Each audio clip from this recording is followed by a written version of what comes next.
Sunday morning in the springtime. The air is warming, flowers are blooming, and politicians are making their obligatory appearances on Sunday morning political talk shows to promote their agendas and score recognizability points among the TV viewing audience. It's only natural that after another week of controversial actions, bizarre statements, and questions about President Trump's mental state, that the White House sent Press Secretary Sarah Huckabee Sanders out to do damage control, which in her case consists of the deadpan repetition of the president's latest lies on the friendly territory of Fox News Sunday. Anyone who has read President Trump's Twitter feed could have easily predicted the topics that Sanders would touch on, as his obsessions are her mandate to address. Naturally, on the day before the annual tax filing deadline, Democratic attempts to get copies of Trump's tax returns, as certain members of congressional committees are legally authorized to do with the IRS required to comply, was on the list. Sanders took a tool from the president's own playbook of denigrating the intelligence of his opponents as compared to his own stable genius and promptly attacked the intellectual ability of America's elected representatives to be able to decipher Trump's so complicated tax returns,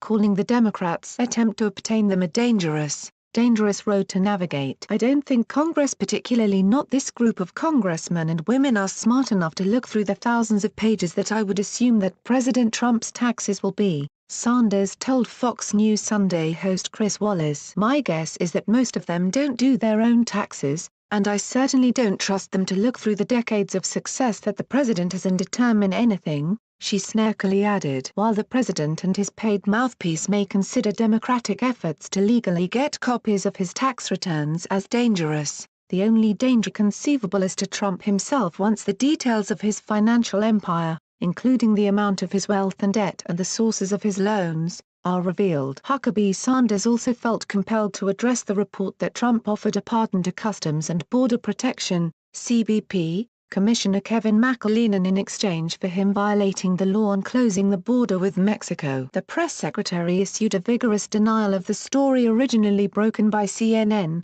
labeling it as, "You guessed it, fake news because President Trump is a person and a president of law and order." Sanders maintained a straight face while making that last statement despite the specific mention of no exoneration contained in the meager 4-page summary of the Mueller report that has been made public to date. That's his entire focus since coming in, is actually restoring law and order to this country. The president has asked them to do everything they can and everything they're allowed to do under the law to stop the massive crisis we have at our southern border. It's the same thing he says publicly day in and day out, Huckabee Sanders said, confusing the president's valueless words with his dastardly actions. The press secretary also ventured outside the friendly confines of Fox News to make an appearance on ABC's This Week, where host George Stephanopoulos also pressed her on the same issue. "The president is actually trying to enforce laws, not go around them," Sanders responded this time. "We're a country of laws and we have a president who supports that and is not asking anybody to do anything outside of those bounds." Trump's America, where denial is the 51st state and lying is the national pastime.